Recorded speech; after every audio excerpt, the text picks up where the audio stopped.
Good evening all, and welcome. I just want to say thank you to each and every one of you who commented and liked and interacted in the last video I released. Your support really meant a lot, so thank you from the bottom of my heart. Lastly, today, well, because it's 1 AM now, or tomorrow if you're in the States, is my wife's birthday, the 15th of January. So, if you could, and you'd like to, feel free to wish her a happy birthday. I'm sure that she'll be very pleasantly surprised in tomorrow morning's comment section. Don't worry, I'm going to take her somewhere nice. But anyway, for now guys, I hope you're ready. And be warned, some of these stories are very disturbing, so proceed with caution. It's time to let the darkness take control. Before I begin, I think it's important to give you a little bit of background. I am currently 20 years old, but when these events occurred, I was between 15 and 17. I had never downloaded Tor and used basic software as I'm not very tech savvy. Nor did I really believe in the hype of the deep web. I never found a red room, nor convincing murders. But I do have some messed up stories. One in particular, revolving around airplane crashes.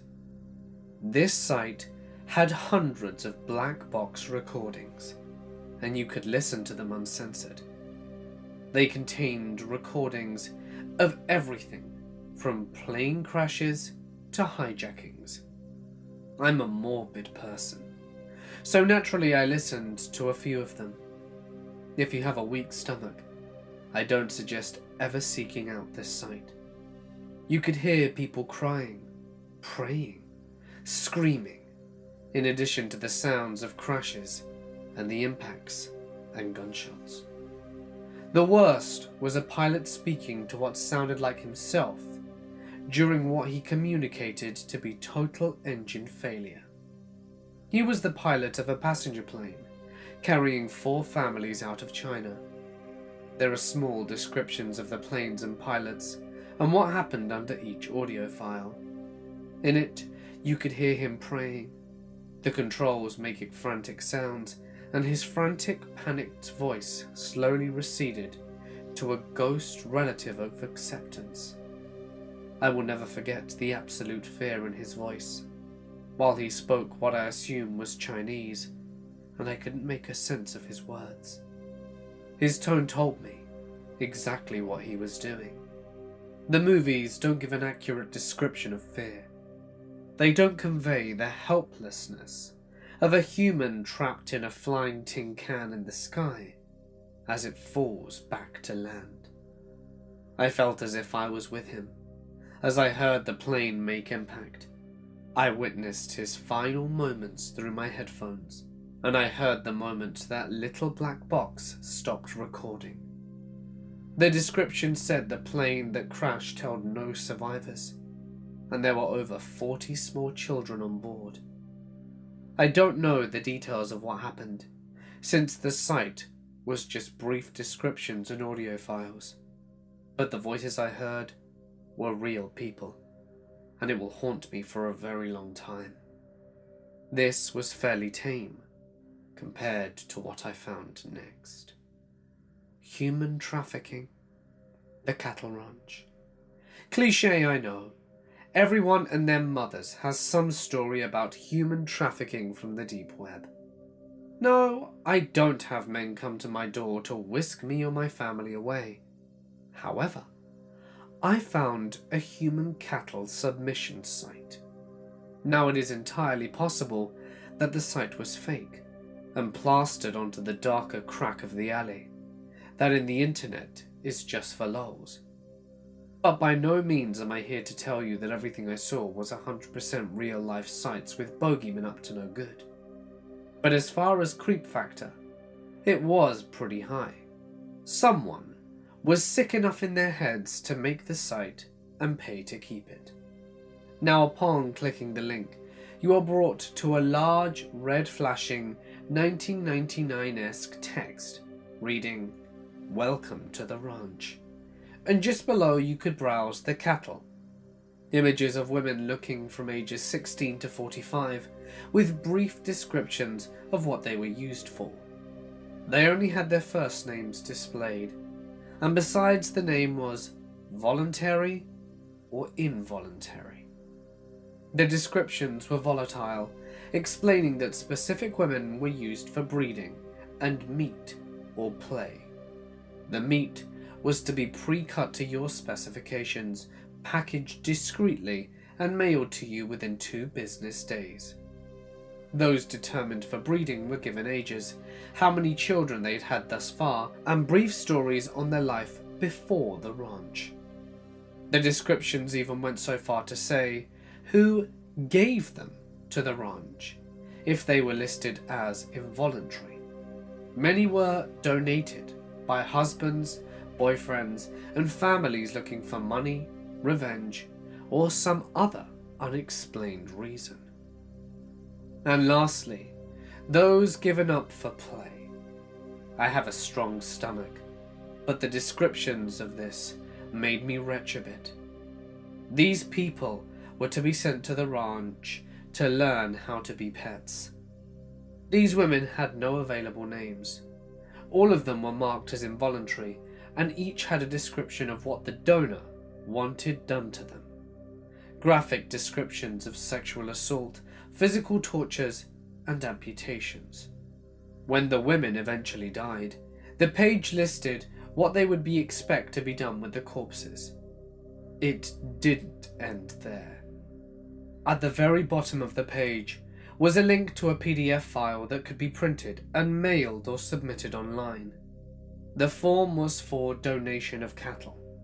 On it, you could list why the person was there, the basic health of the person, voluntary or involuntary, and who you were to the person, and additional notes if you had any. The owner of the page proudly left his or her own note that all cattle was discreet and they dealt primarily using Bitcoin and PayPal. Refunds were prohibited, and ended on a cheerful note of "enjoy your meal." I don't know the validity of the site, but it made for an interesting find. This adventure led to the contemporary death of my old Dell dinosaur. It was about a cannibal cult. This is my final entry. I don't know if this cult is exactly cannibalistic, but they alluded to it. I got interested in a creepypasta story called Useless.avi. It was pretty popular back when creepypasta was still a big thing. For those of you who don't know what I'm talking about, Useless.avi was supposed to be a video of a woman, naked, tied to a bed and left alone with a chimp that was emaciated and abused. As one would expect, the chimp graphically maws and eats her. The video cuts to a naked man in a mask licking a toilet, and then blackness. The video cuts. I had heard a lot of rumors about the video and decided to look into it. Being in high school and working part-time, I had a lot of free time over breaks. In the evenings, I visited forums and chats dedicated to debunking creepypasta, and it all pointed to the video being fake, until I came across a thread titled, "How Useless Can You Be?" I don't remember what site it was on. I pretty much just randomly clicked and crossed my fingers. Anyhow, a user mentioned seeing the video before it was removed on the site, and had saved it. Too good to be true? Yeah, it was a hoax account, but it luckily prompted an active member of this cult to post, and post he did. He had created a web page for the cult he called Revision of Humanity, or something to that extent. On it he had many videos created by the group meant to be art installations to provoke thought regarding human behavior. The cult had simple origins, and were self-proclaimed freedom thinkers out to wreck the US government. However, they took a dark turn when a member wanted to leave, leading to useless.avi, or at least a rough interpretation of it. The poster had the useless video amongst many other short videos. They were all fake, and the members acted as actors, except in Useless. The woman in Useless was a member that wanted to leave. The chimp was a pet of the leader who failed to care for it and lost his temper at it. The woman was truly killed in the video, and it was graphic, although extremely grainy. The poster made mention that the majority of the cult had disbanded after the woman's body was found, and the leader and 10 members were tried and convicted for a slew of crimes, including, but not limited to, murder, rape, petty theft, and animal neglect. The poster went on to say that he wanted to recreate the cult, and left on a message board that if you do not understand, then you are part of the problem. Terminate yourself for salvation of the masses. I laughed it off as just another poser, and assumed it was a hoax until I went to exit my browser, and found that my screen had frozen. Fed up after 5 minutes, I resorted to holding down the power button. It would not shut off. I unplugged the damn thing, as it only had power when it was plugged in. The battery was crap, and it didn't shut off. I plugged it back in and tried to exit using the escape key when the screen started violently flashing error messages, and then finally flashing black and white with the words, "part of the problem," slathered all over my screen like sunscreen left on the hands of a toddler. The speakers started blaring static with chanting voices that I couldn't make out, other than a low hum. My screen suddenly went blue with what looked like random codes, and then shut off. I was unable to turn it on for almost 2 weeks. For a month after that, every time I tried to access a web page, the computer would redirect me to the cult page. After about a month, it all sort of stopped. Smart troll using a programmed virus? A genuine cult? I don't know. I don't concern myself with it much.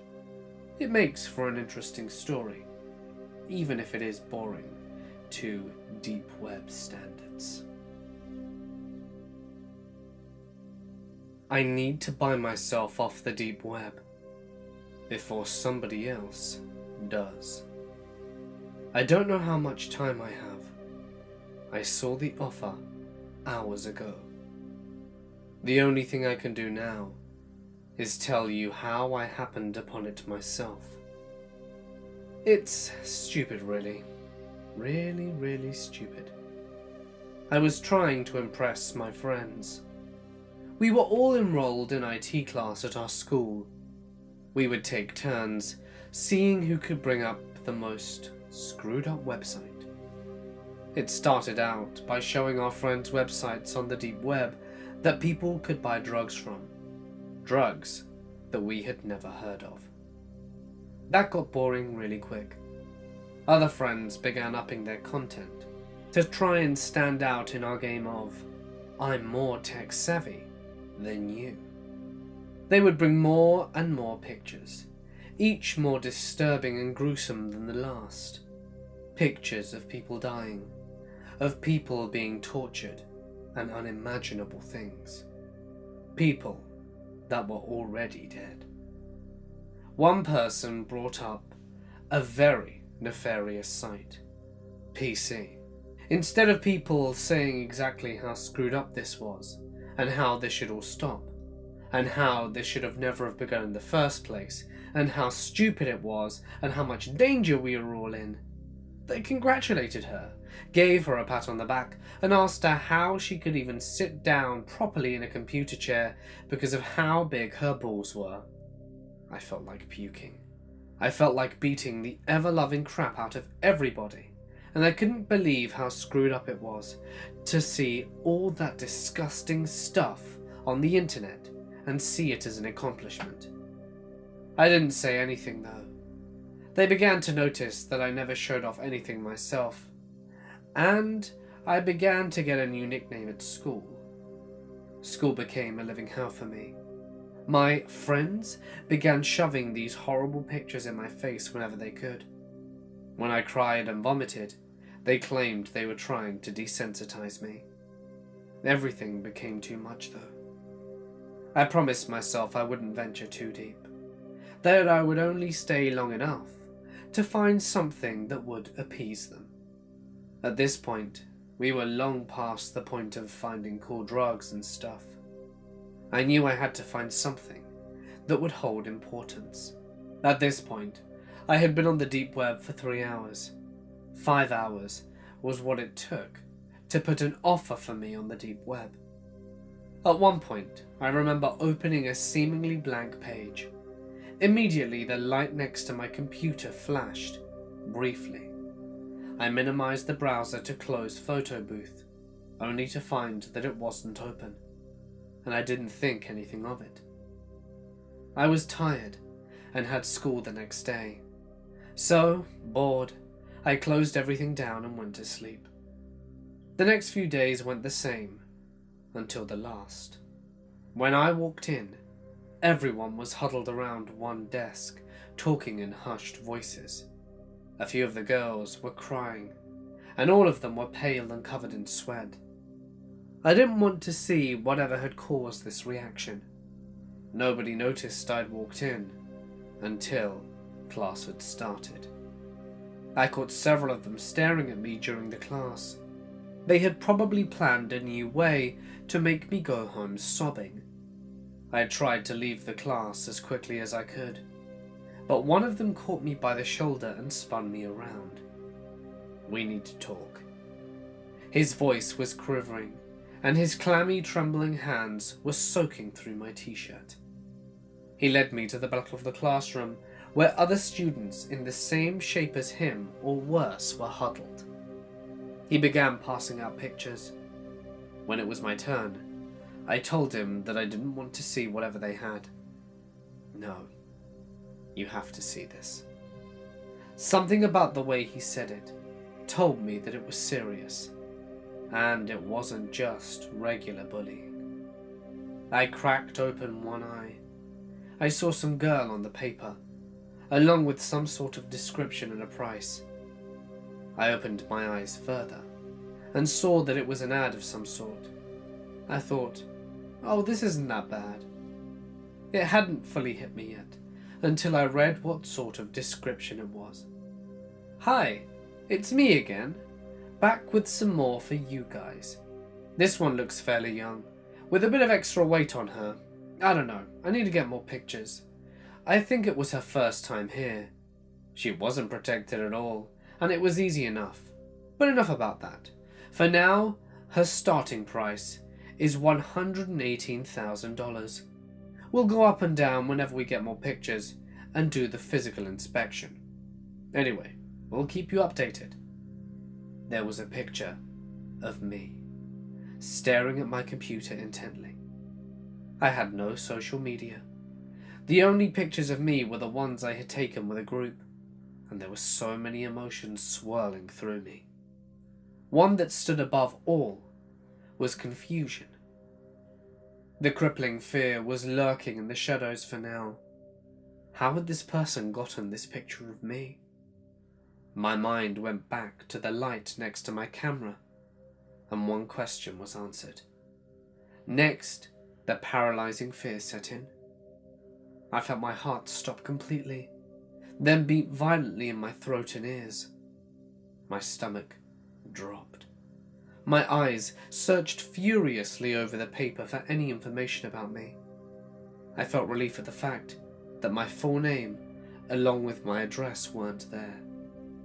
That all came crashing down when I realized that the person who had posted the ad had these, but chose not to put them in the description in case anyone were to grab me without paying. I knew without a doubt that the others were going to be sold too. I passed out. I woke up in the nurse's office, who told me I had a fever, and my mother picked me up and took me home. I went straight into my room and locked the door.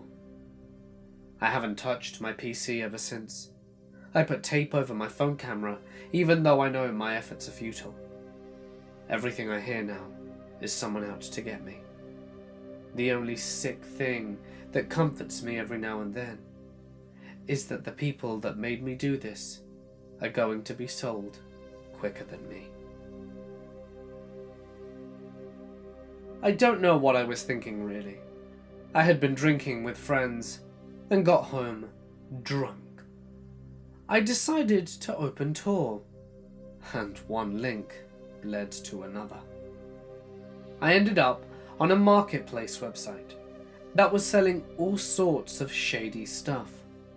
I could buy my own weight in cocaine if I saw fit, and had the money. Though something else caught my interest. A posting said, "Mystery box, made to order, $2.50. I read the description, which listed what it could contain. A brand new iPad. That was it. That was the thing that made me send the $250 worth of Bitcoin to some random guy in some random place on the internet. I had vague memories of sloppy messagings to the seller, and I really wanted that iPad. Oh God, I remember sending them an extra $50 to sweeten the deal. What a moron.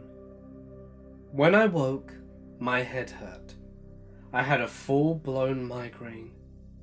It wasn't until I had breakfast, showered, and opened my laptop that I remembered.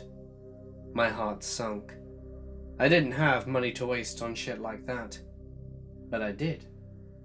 I clicked the button to message the seller to tell them I changed my mind, but nothing happened.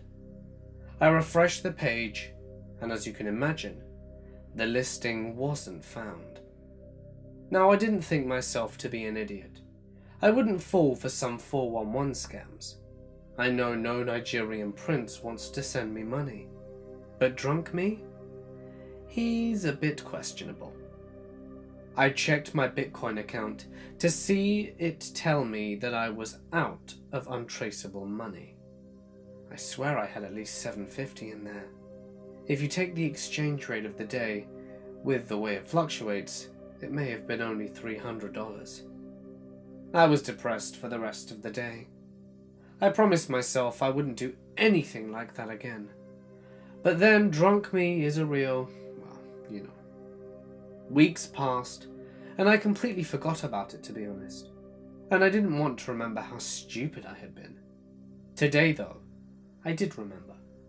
I walked downstairs to see a large brown box on the kitchen table, addressed to me. My dad must have received it from the mailman when he was getting ready for work. I stared at it, shocked to see that it had actually arrived. I picked it up. The weight was lopsided, but it was heavy. That was a good sign. At least it wasn't filled with packaging chips. I pulled off the tape and opened it up to reveal a lot of packaging chips, and I chuckled to myself before plunging my hand in. I pulled out an anonymous red sweater. I held it to my face. It smelt of perfume. It was used. I was slightly disgusted, but what did I expect from the dark web? I placed it on the table next to me. The next item was a set of keys. I examined them and wondered why on earth that was part of this parcel. It was literally like the guy just shoved some random things into a box and sent it. I was beginning to feel ripped off. I placed my hand in again and pulled out a small bag with a note attached. I knew what it was before I read it, and I was excited. A little thing to make the time pass more calmly, written in Sharpie. It was a good amount of weed. I'd never bought drugs off the internet, and I opened the bag to see it was the real deal, and that strong, smelly, skunky stuff rose up. I took a deep breath and sighed. I'd say it was about $70 worth, give or take, and I pushed it into my back pocket, worried that my mom would be up any minute and catch me. I was intrigued to see what was remaining. Maybe I'd make my money back. The next item was a small wooden box. I opened it to see a few pieces of silver jewellery, and I checked each one, having no idea if it was worth anything. There were 2 necklaces and 2 rings. I wondered if these were stolen or bought from a pawn shop. I placed it next to the red top. The next was another baggie, with another note written in Sharpie. "You'll need these, trust me, winky face." I was a little anxious when I read the note, and saw a small box of Xanax inside. Why did I need anxiety medication? I was not one to dabble in prescription drugs.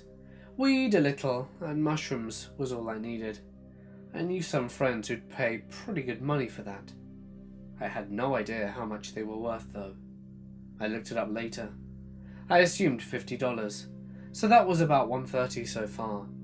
And to be fair, for something off the dark web, if I only lost around half my money, I should count myself lucky. I fished around in the box again, and couldn't feel anything else. I picked it up to feel if it was still heavy, and placed it down and stood up. I reached all the way to the bottom, and felt something large and slender. I pulled it out. It was an iPad.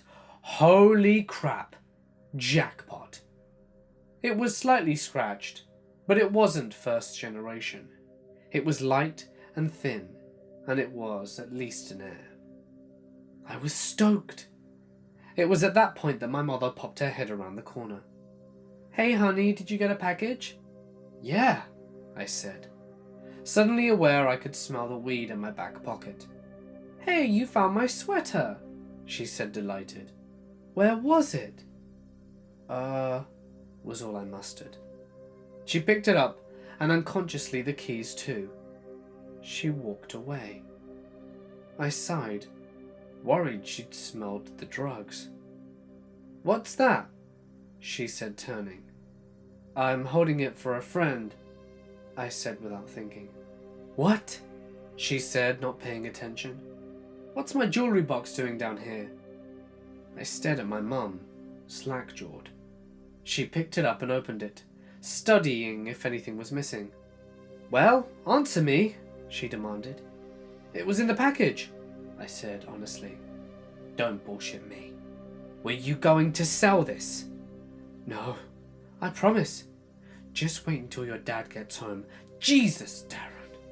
I swear, this is not your stuff. It was in my package. I bought it off the net." "You expect me to believe you bought my exact top and jewellery box off the internet? Why in God's blazes would you do that?" "It was a mystery box. It could have contained anything." "You come up with such garbage sometimes. I think it's best you go to your room." "I'm 17, I said. "When you're under our roof, it's our rules." I picked up the iPad and went upstairs.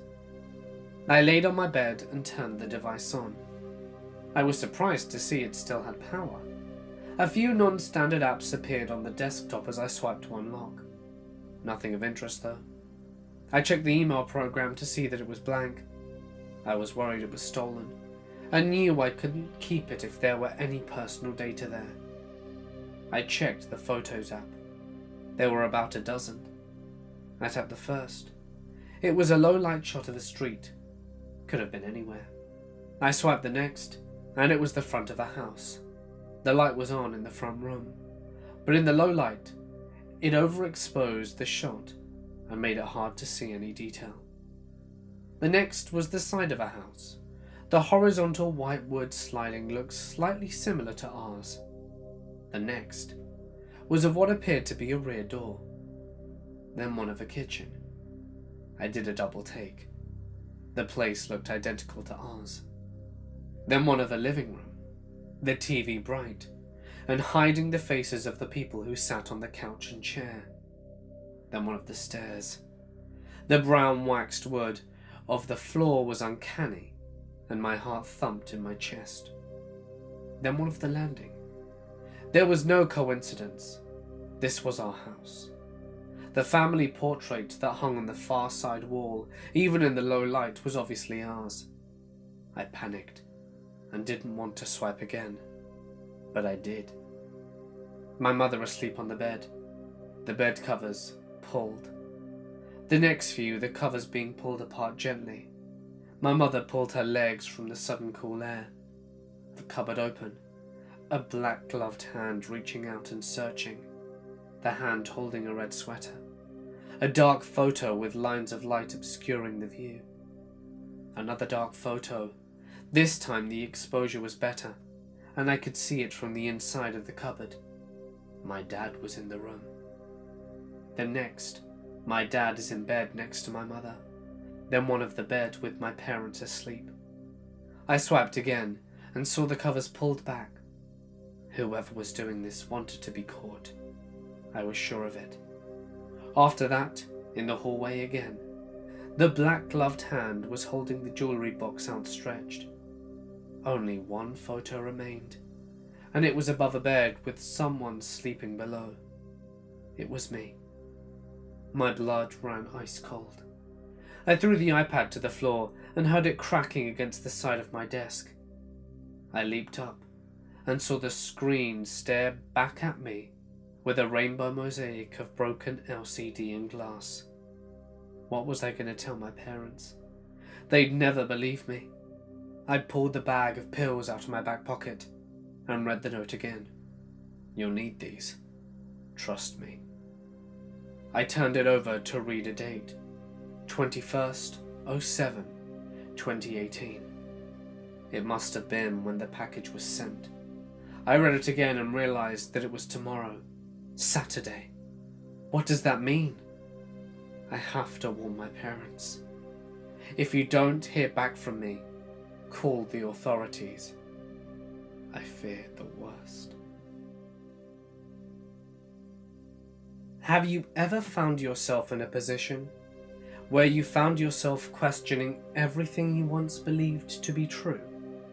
Perhaps it was something political or religious. Or maybe you found out someone close to you was not as trustworthy or morally upstanding as you once thought. Maybe someone you loved turned out to be a monster. When I was in high school, my father started what he referred to as Project in our basement. He insisted that it was strictly for business, and he wanted everything down there to be kept strictly confidential. The basement would be off limits to everyone but himself. He even went so far as to having the basement walls soundproofed. I admit I found it strange that his job would demand such secrecy from him, but otherwise, I didn't give it any thought. Some of my friends at my high school were into all kinds of kinky videos or shock videos, like 2 girls, 1 cup. So it wasn't uncommon for them to spend time on obscure websites.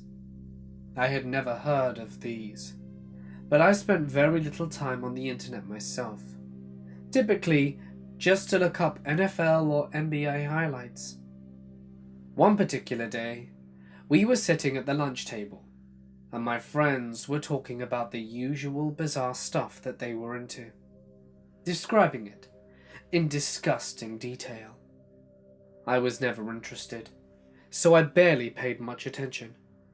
Then one of the guys, Kevin, began talking about something he described as the dark web, and what he described made all that stuff that he talked about before tame in comparison.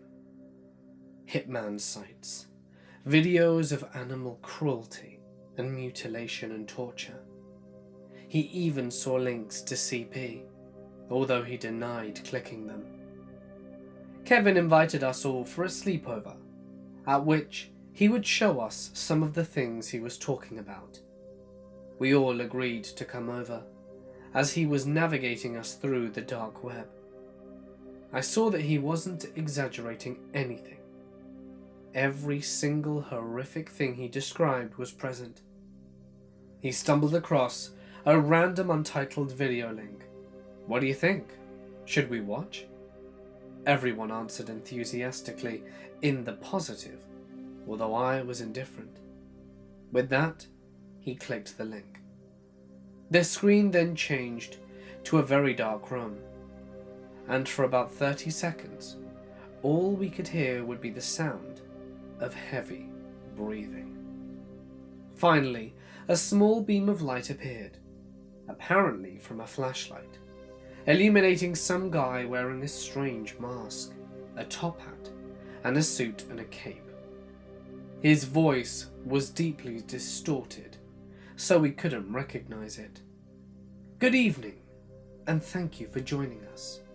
You may call me Hawkins, and boy, do I have a show for you," he said with tremendous enthusiasm.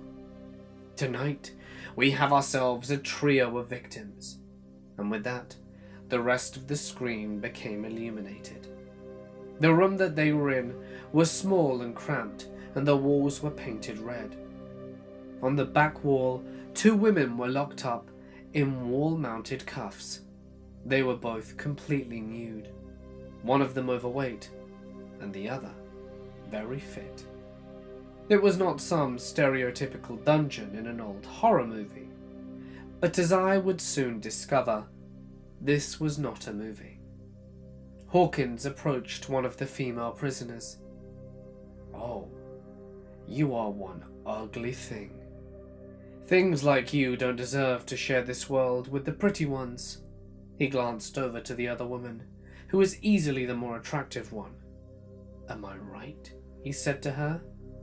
She said nothing. "I have something special planned for you, but for now we deal with the ugly one." I stood there near my friends, worrying incessantly about what the man had on his mind. "Garden shears," I heard Hawkins say. With that, a second pair of hands appeared from our screen and handed the man a pair of garden shears. He slowly crept up to the woman. "A pity. If only you were better looking. I might not have to do this." Without warning, he opened the shears and sliced off both of the woman's breasts, leading to a deafening scream from her and shocking gasps from me and my friends, one of whom began to vomit. Hawkins then went down to the woman's feet and tried to cut them off, but found it difficult as she had very thick ankles. "No matter. Chainsaw." My heart sunk at the mention of a chainsaw. I heard him rev up the thing and slowly cut into the woman's ankles once again, leading to a more prolonged screaming and tears streaming down her face. Hawkins' mask and costume became splattered in her blood, and after slicing off both of her ankles, he began cutting into her abdomen, leading to all sorts of blood and guts spewing all over the place. At that point, one of my friends passed out from the shock. "I'll leave you to bleed to death. But as for you," he said, moving towards the second woman. "Whip," Hawkins said to his unseen assistant. He received the whip and walked up to the woman and proceeded to give her a number of brutal lashings. It was at this point where Kevin typed in the message box, "What is your problem? The police will hear about this." Hawkins was about to unzip his pants when the assistant spoke up. "Hey boss, check the message." Hawkins kicked the woman in the gut before coming over to the camera. "Oh, a tough guy, eh? Gonna call the police on me, huh, Kevin?" And with that, we all gasped in horror as the crazy masked man mentioned my friend's name. "No matter. I have all the information I need on you. Looks like I'll be seeing you soon enough. Now if you'll excuse me, I have business to attend to." It was here when Kevin shut off the computer. My other friends bailed, but I chose to stay with him the night, even though I was equally scared out of my wits. Fortunately, nothing happened, but Kevin didn't get any sleep at all. A couple of weeks passed, and it appeared that what had taken place had blown over. until one Friday night, I was watching the news when I heard a report of a mass homicide nearby. I was horrified when I saw the reporter standing outside what I recognized as Kevin's house. Kevin was reported as missing while his parents and siblings were brutally murdered. My God, they got him. During the night, I woke up to use the restroom. As I walked out, I saw my father coming up the stairs, looking like he had just finished yard work, as his clothing was covered in dirt. "Dad, it's 1 a.m. What are you doing?" I asked. "Fixing a busted sprinkler." "At 1 a.m.? "Why not? Is there some rule that says I can't?" he said sarcastically. "Whatever, Dad." I went back to bed and thought nothing of it. That was until next afternoon. My dad was out running some errands when I decided I was going to be a naughty little boy. I was going down to head into the basement to see what all the secrecy was about. I didn't usually have a rebellious streak, but after what had happened, I was definitely feeling curious as to what was down there. I flipped the light switch on, and so far didn't see anything out of the ordinary. It didn't really look any different from the last time I saw it. Then I looked behind the staircase and noticed something which hadn't been there before. A door. My curiosity got the better of me. I opened the door and a light turned on automatically. What I saw caused me to freeze in terror. The door led to a room with red painted walls and wall-mounted cufflinks, just like the ones in the awful live stream weeks earlier. In a corner lay the blood-stained garden shears, and a chainsaw as well as the whip. At the front of the room was a desk with a computer and a mask. The same strange mask worn by the man only known as Hawkins. I heard my father shouting and cussing upstairs as he saw the basement door open. He came down looking angry and stopped in his tracks when he saw me standing in the entry of his secret room and holding the mask. His expression changed from anger to shock as we stared at each other for the longest time. My father was arrested later that day. He had soundproofed the walls to prevent any possibility of anyone's screamings from being overheard by anyone in the house. Also, my friend Kevin and those two women were buried in our backyard, their bodies thoroughly dismembered and laid on top of one another. That would explain my father's late-night yard work. I can't believe the man who raised me turned out to be such a vile monster. I always believed him to be a very principled and honourable man, but that is no longer the case. And now I am left to wonder whether or not he passed some kind of bad seed to me, and whether I will too one day snap and become the same kind of monster that he had become. When I was 12, I got into hacking, and I loved it. And I had gotten quite good at it. But my arrogance caused my unbecoming. You see, I was browsing some forum, and I came across something labelled as the dark web. I was overcome with curiosity, so I clicked on it. The post provided everything from what it was to how to access it. I, arrogant enough to think I wouldn't get caught, proceeded to download Tor browser with no extra precautions and started browsing.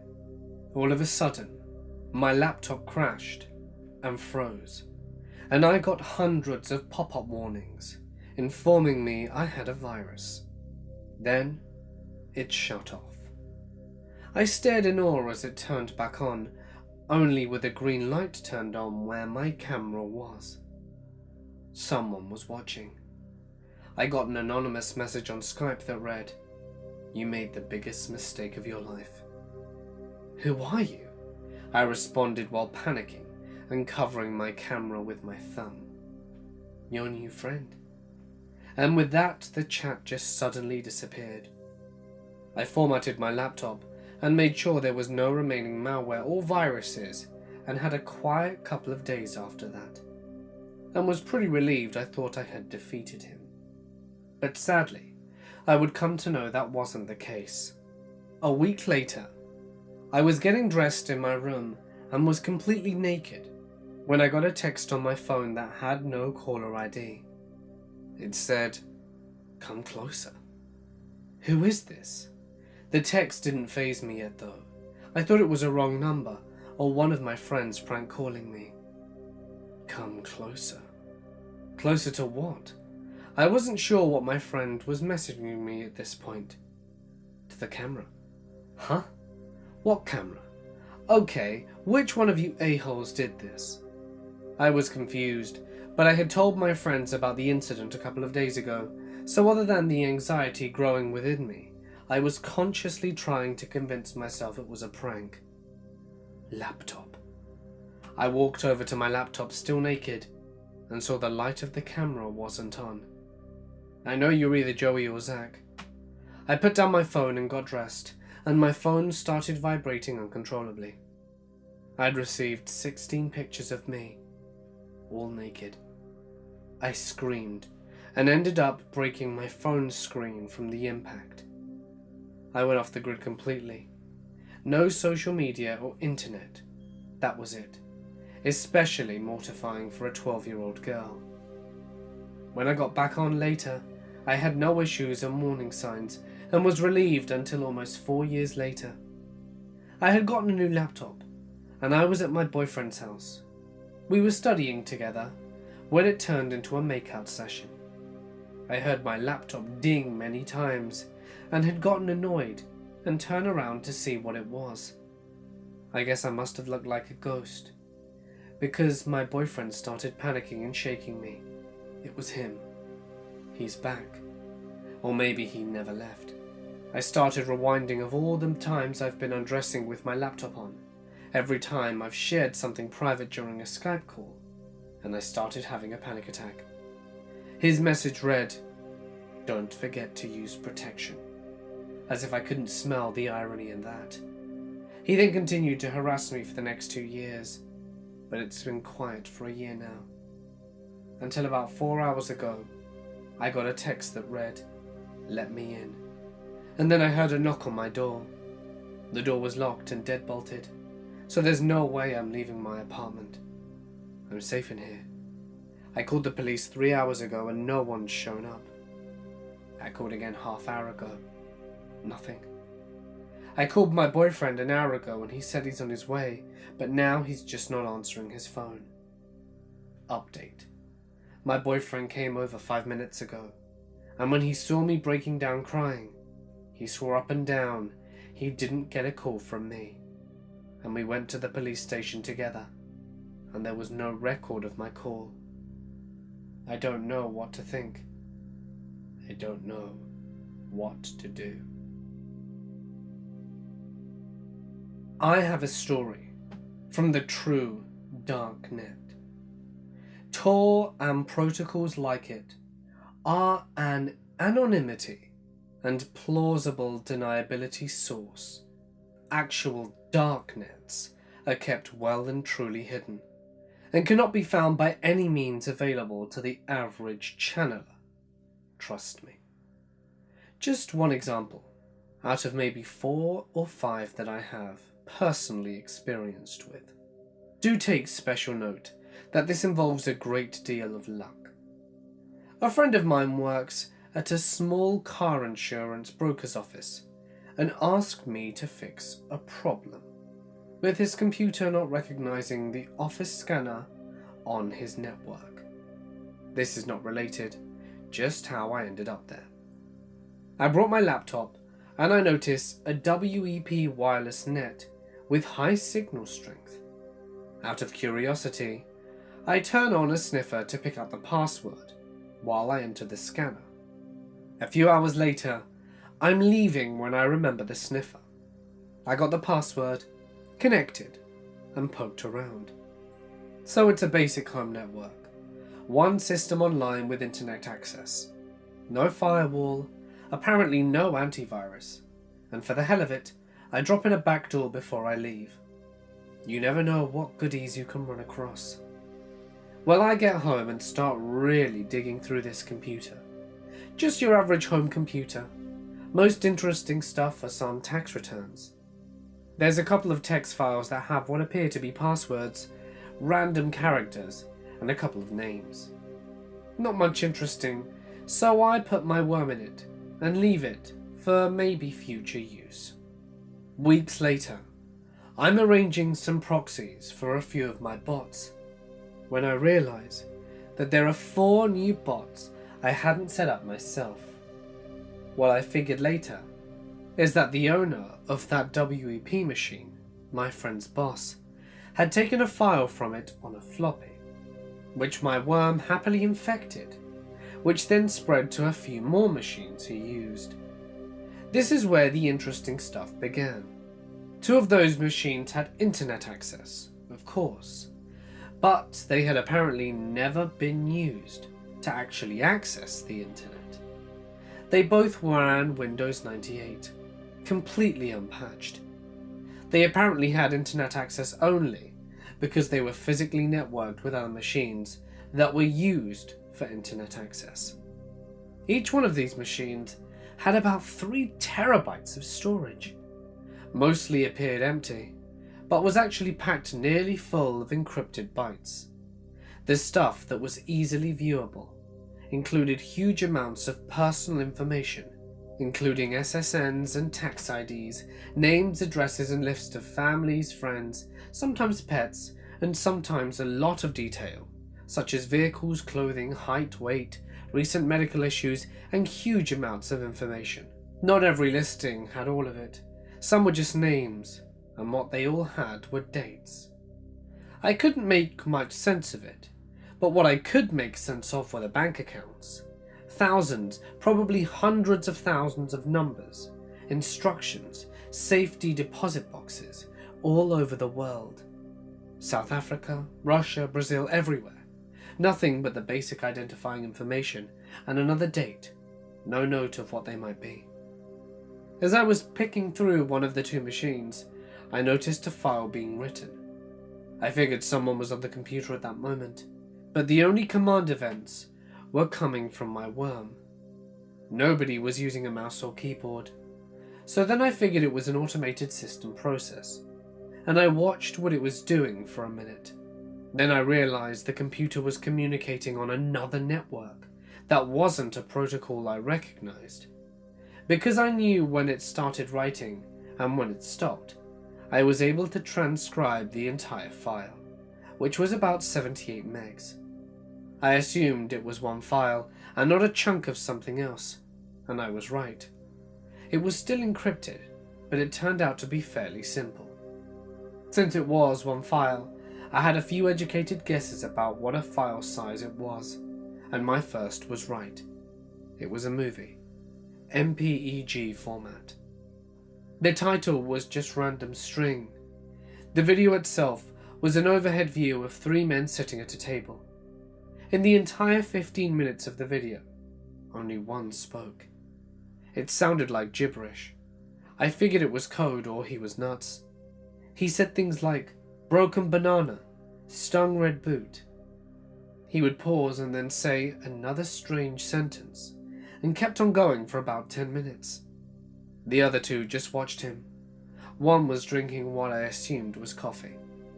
Finally, he leaned back and asked if they would leave his daughter alone. The guy drinking the coffee just shook his head quickly, and the talker started crying, really crying, hard. He leaned forward again and said another nonsense sentence, and the video ended. Timestamp was about 20 minutes before the video was uploaded to the machine I got it from. I had a really weird feeling about it, but my best guess at the time was that it was some kind of clip from a movie I hadn't seen, and what I saw was a streaming broadcast. The timestamp on the file just being the time it was sent. In it, the man that had spoken the first one was crying like a baby. He had apparently done unspeakable things with what appeared to be the corpse of a young girl, with her throat cut and blood all over the table, the same one the three men had been sitting at in the first video. The other two men were still in the room, standing on either side of the room watching, smoking cigarettes. I didn't finish watching it. I only got about a minute or so in before it sank what I was seeing. I've seen a lot in my time. This was not a movie. I cleaned my traces from those systems and haven't looked back. What I'm still finding hard to believe is that from the computer I'd originally hacked, these other systems got infected by a floppy. As near as I can tell, the two storage computers were on opposite sides of the globe, one in LA and one in Beijing. The WEP computer I found in Dallas, and two of the other infected computers were in Winnipeg, as far as I know. My friend's boss had not left the country. His brother-in-law had been visiting at the time, though. I started doing it on a whim. My brother has an unhealthy obsession with online vloggers. I can barely go a day without him linking me to a video of someone taking part in some sort of challenge or performing some social experiment. So when the whole deep web mystery box trend started, I was one of the first to know. My brother must have sent me dozens of videos of annoying preteens opening up boxes filled with junk that they tried to pass off as creepy and sinister. When my brother asked me for my opinion, I told him that it combined all the boredom of an unboxing video with all the stupidity of the Tide Pod challenge. I added that most of them were probably making the boxes themselves. Even I could do it. And that's when the wheels started turning. A quick search confirmed that this was a growing trend, with hundreds of people claiming to have opened up boxes containing everything from drugs to murder weapons to mysterious flash drives. Some vloggers even claimed that they had spent thousands of dollars on a single mystery box. Those were obviously fake. But what about the rest? Were there really people out there who would spend at least $100 for the chance to go viral? I bet they would. And unfortunately I was right. Putting the boxes together was easier than expected. I had some cardboard boxes stuffed in my closet that turned out to be the perfect size for the job. Some rusty screwdrivers proved perfect as my murder weapons. My desk drawer offered a surplus of random old flash drives that I made mystery box ready by filling them with many creepy videos which I downloaded. Finally, some expired sinus tablets provided me with some mysterious deep web drugs once I had peeled off the labels. Getting the website set up on the deep web was a little harder, but you can find an online tutorial for anything these days. By the time I was ready to go to bed, I was the proud owner of the Emporium of Mysteries. For $50 worth of Bitcoin, anyone could be the proud owner of a mystery box. Sure, the site looked like it had come straight out of the early 90s, but it was good enough. I was in business. The next morning, I went looking for customers. Fortunately, my brother's messages had made me very familiar with the online vlogging community, and I messaged a few of the smaller channels with some burner accounts that I made, and left a few comments on the latest videos. You should do a deep web unboxing video. You know what would be really cool? Unboxing something from the deep web. I bet you'd get millions of views. I heard about this new place on the deep web called Emporium of Mysteries. They sell mystery boxes there. You should check them out. Then all I had to do was to sit back and wait. By the end of the day, I had 6 purchases. Not much all put together, but enough to help put food on the table.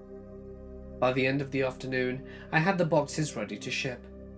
I wasn't looking to scam these people after all.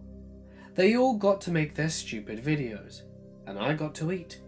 Everyone was happy. I sold a few more over the next few weeks, but eventually interest died down. Life went on, and my brother sent me more stupid videos, and I gradually forgot about my time as a deep web merchant. Until last Friday. When I got home from work, there was a package waiting for me outside my apartment door.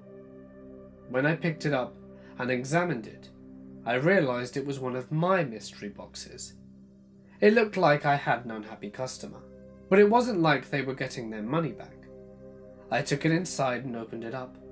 It was empty, save for a flash drive that I did not recognize. I was curious what was on it, but I wasn't about to let some disgruntled hacker infect my computer.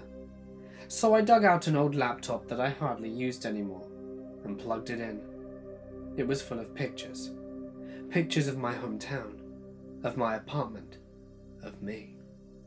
Whoever sent me this had been following me, had been inside my home, and staring at those pictures, I started to realize just how out of my depth I was.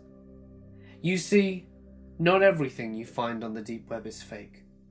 There are some people out there who do sell real mystery boxes, and they are tired of scammers like me taking away from their profits.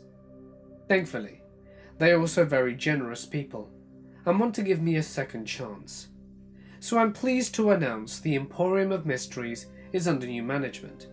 Now, for the same low price, you will receive a genuine mystery box. It will include a special tool from my new partner's personal collection, along with a video instructing you of how to use it, co-starring myself. The body part or organ extracted during the video will also be included as a special memento. Supplies are limited, so search us on the deep web as soon as possible. We look forward to your business. The dark web ruined my life. I only went on because I knew my uncle used to. He's really good with computers, so I guess I got my skill with technology from him. I'm not going to say how I got on there, because I don't want to make it easier for others to make the same mistake I did. Anyway, after a little while of looking around, I found a link titled Hypnotizing Scenery. I don't know what compelled me to click on it. I hadn't planned to click on anything at all.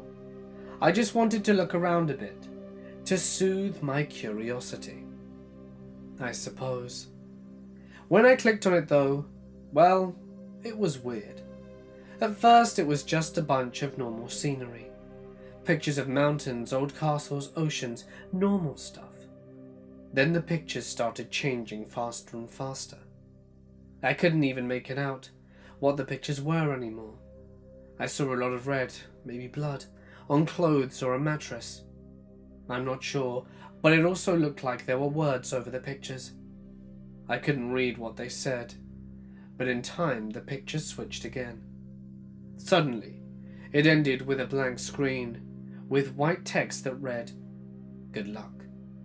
I feel like I should mention that this was all about 30 seconds. After it ended, I shut everything down and went to bed. The next morning when I woke up, I had this horrible migraine.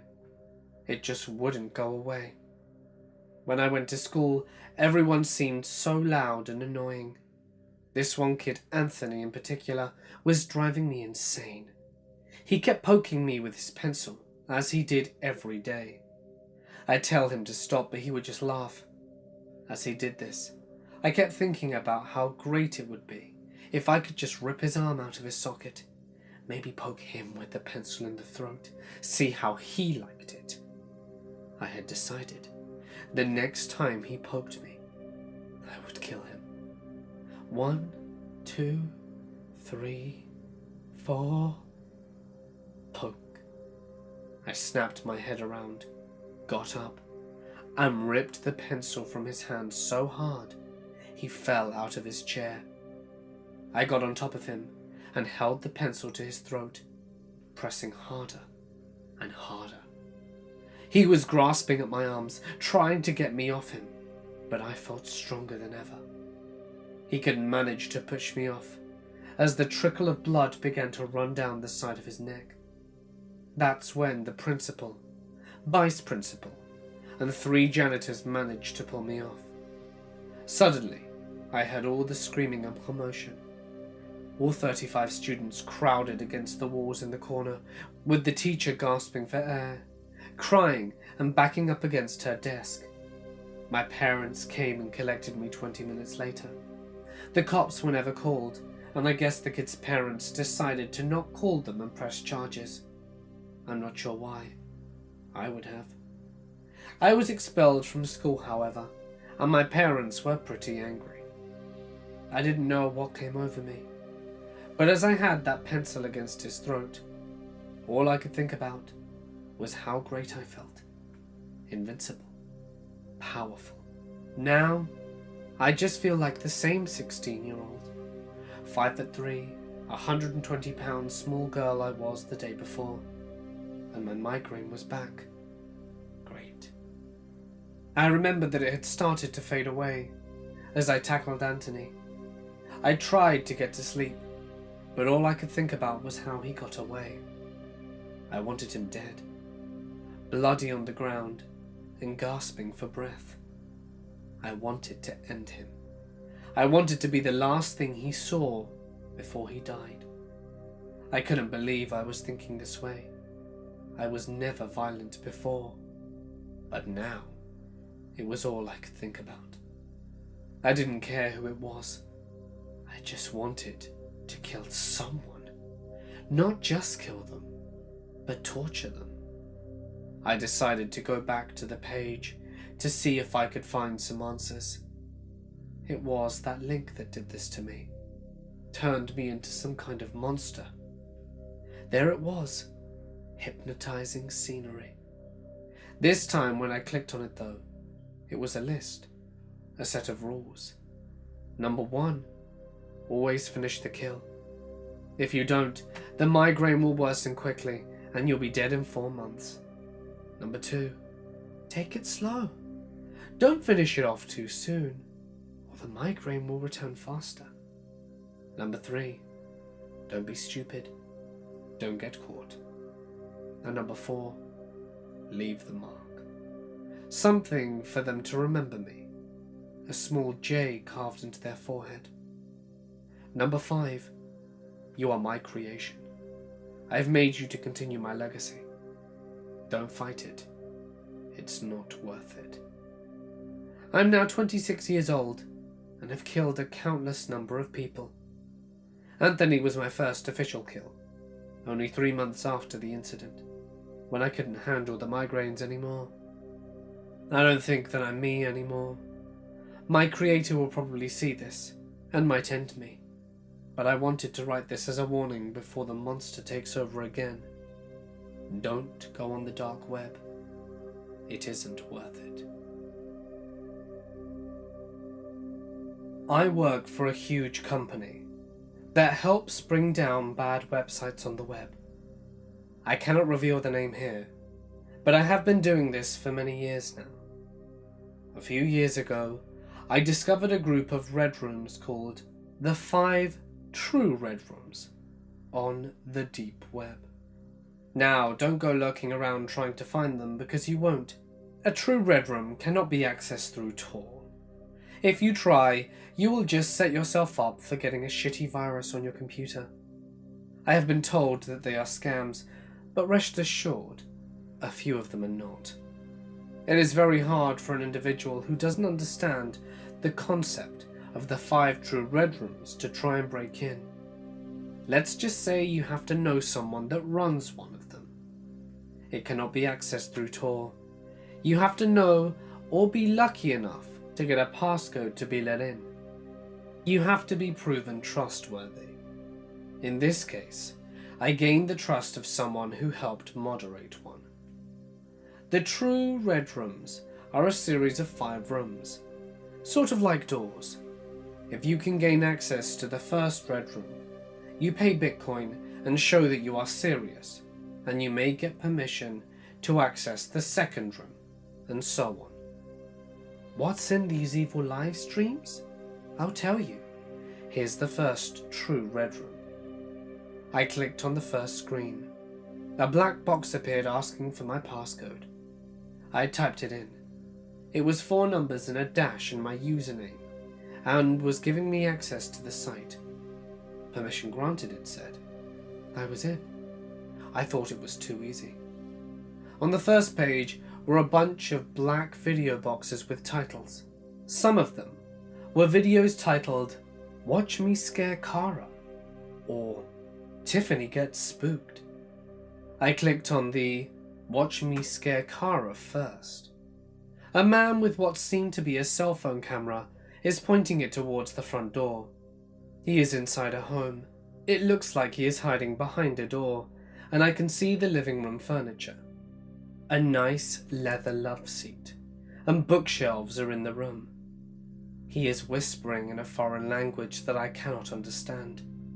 He never shows his face. Suddenly the doorknob is turning and I hear keys rattling. A girl in a green nurse's uniform with blonde hair and tan comes in. She is petite looking. She is probably in her 20s. Suddenly, I hear a man's voice scream, "Don't move!"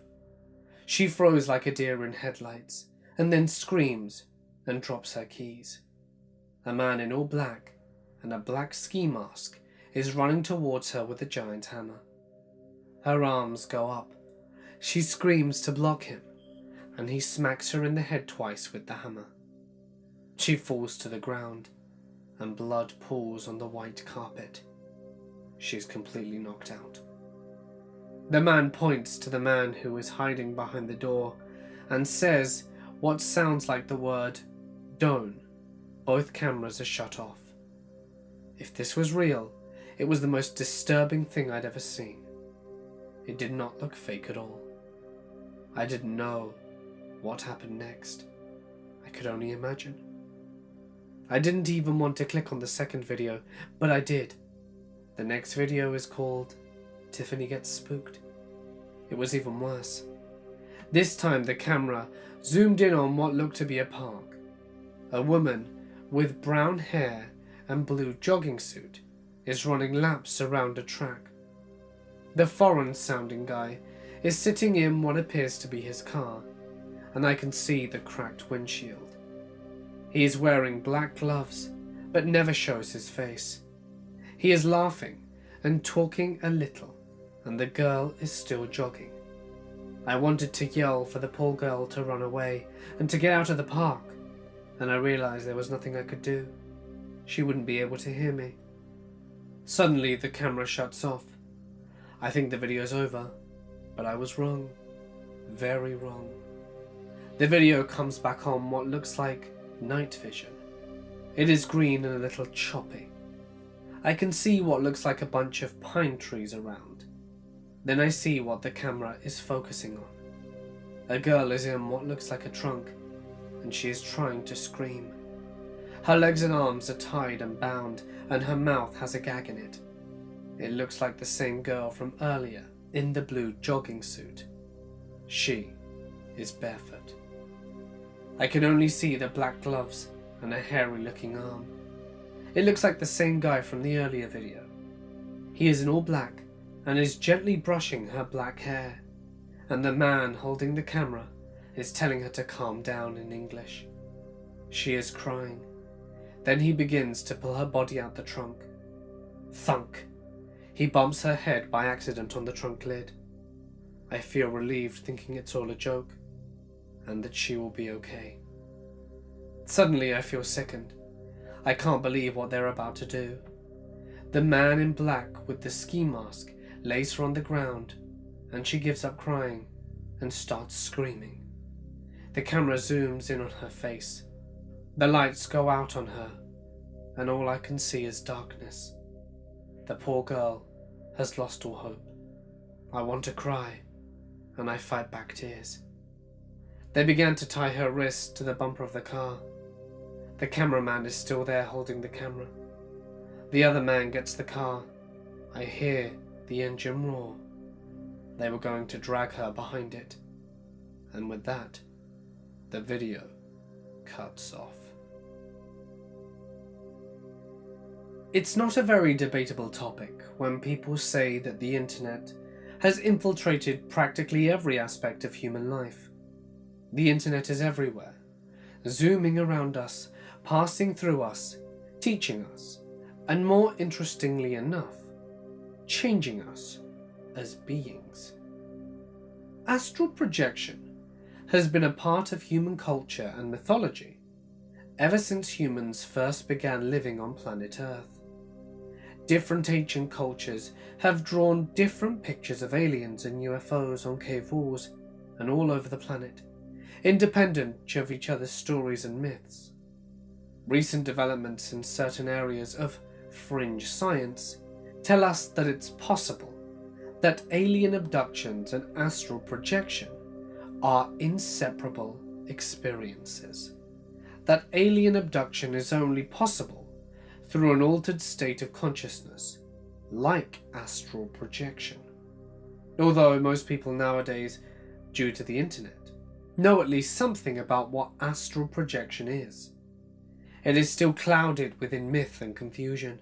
How have humans from indigenous tribes to iPad-addicted first graders experienced this phenomenon without hearing stories of it previously?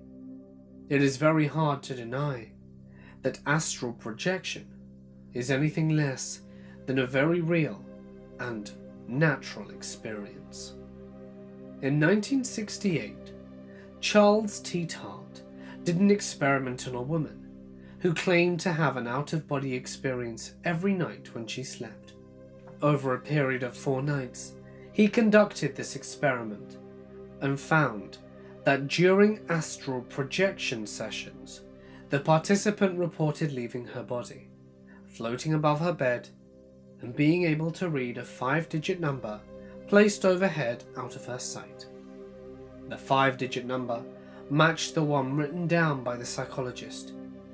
Although this experiment had been picked apart many times, it is still fairly conclusive based on the results of the experiment that an out-of-body experience could very well be the cause, if ruling out telepathy.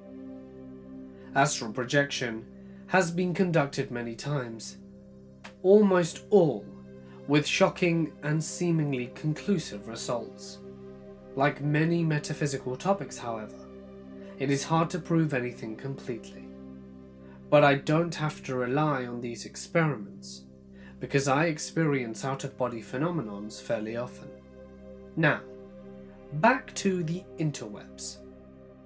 Astral projection is when you lay in your bed and your soul, or astral body, leaves your physical body and is able to explore the world free from physical restraints.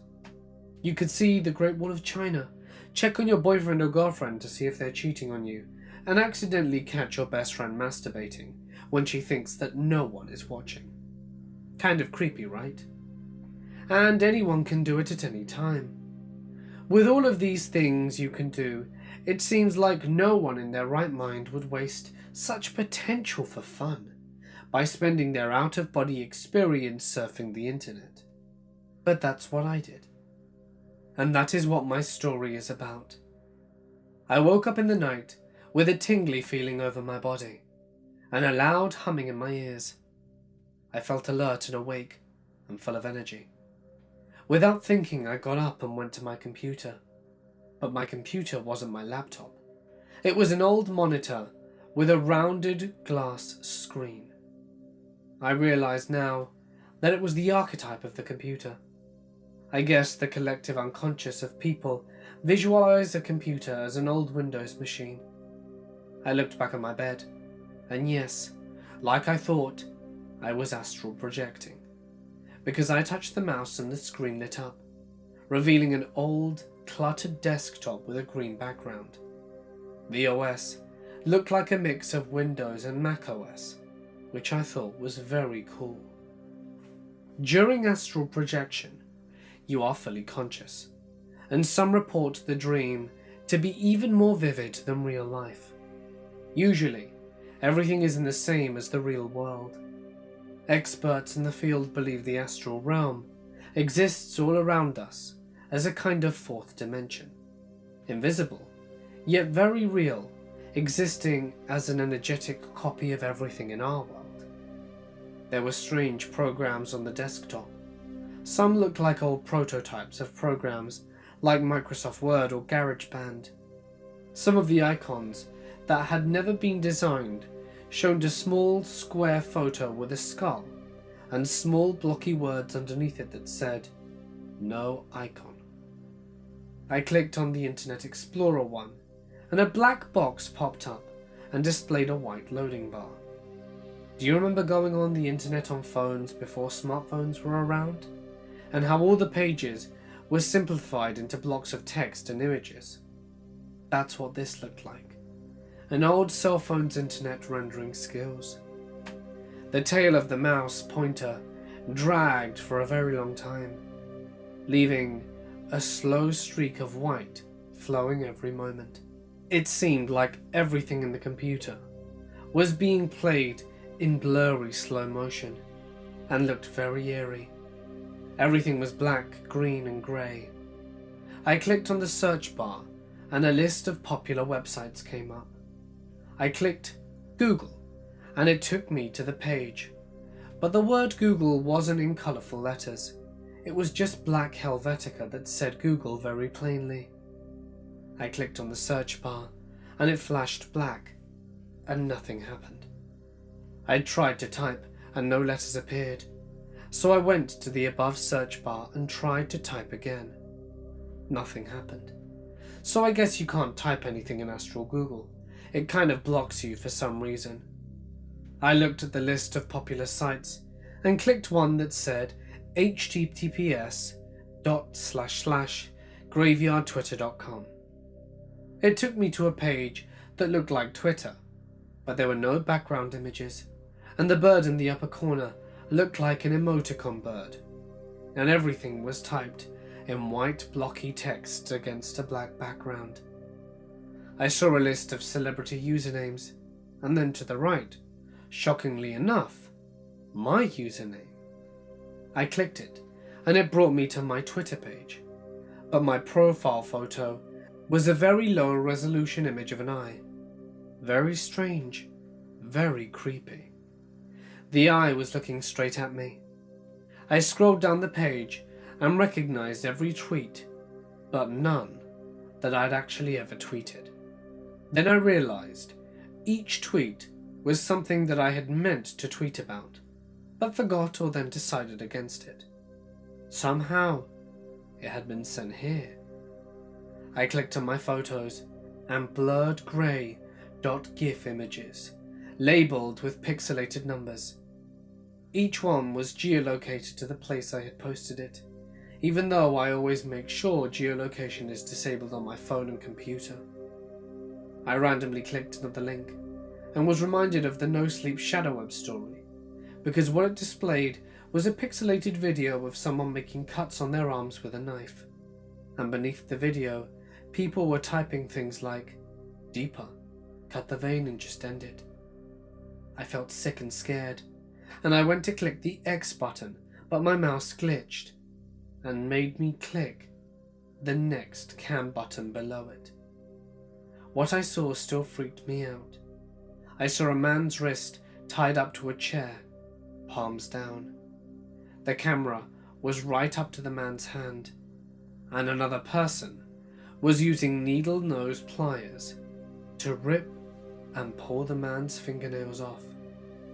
A loud screaming sound suddenly boomed out the computer's outdated speaker system, making my ears hurt and my heart leap into my throat.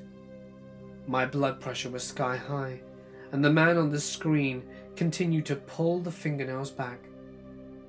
What I make of this is that the shadow web, being such a dark place, had made a permanent mark on the internet's archetype and exists there, and freaks who can astral project go to view it in their sleep.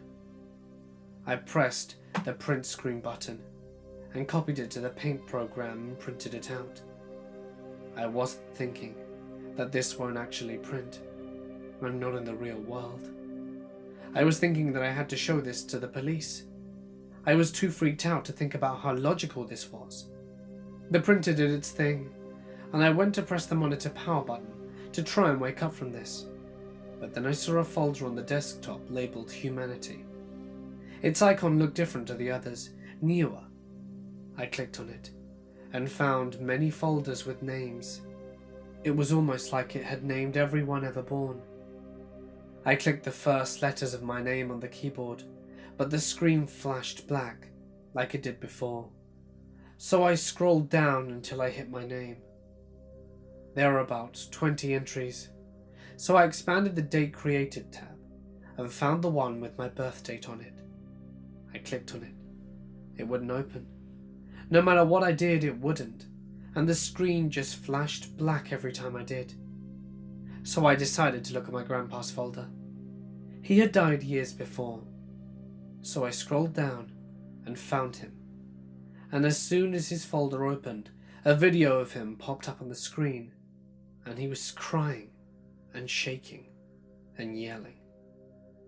The sound from the speakers was terrifying. It sounded like a mix between a computer glitching out, an air horn, and a human screaming. I couldn't have exited the tab fast enough. I sat there crying and shaking, wondering why that happened. I soon got up the nerve and clicked on another random person's folder.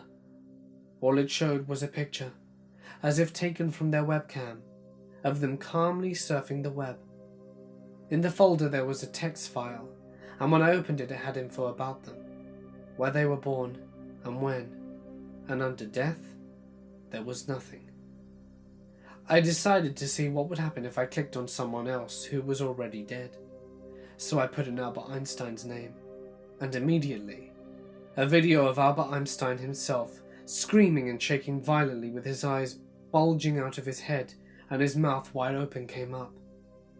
I closed it quietly and realized that everyone who was dead had a .mov file in their folder instead of a picture.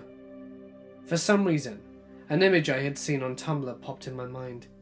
It was a picture that said, "What would the world look like if we could see internet and radio transmission waves?" or something like that. And there was grey fuzz lines through everything. And somehow, I made the connection that because of the waves from Wi-Fi and radio and cell phones, when we die, they surround and torture us because they penetrate the astral world as well as the physical one. I turned off the monitor and buried my head in my hands and told myself to wake up. And suddenly I did, in my own bed. It was about 3 in the morning. I was shaking all over, and my mouth had that all too familiar watery feeling taste, and I immediately vomited all over my blankets. I was scared walking through my house. I felt like something was there with me, and everything I saw was racing through my head. I didn't sleep at night, and the buzzing and screaming sounds were all I could hear. The thing that horrifies me the most is that the next morning I saw a piece of paper face down in the printer. I picked it up.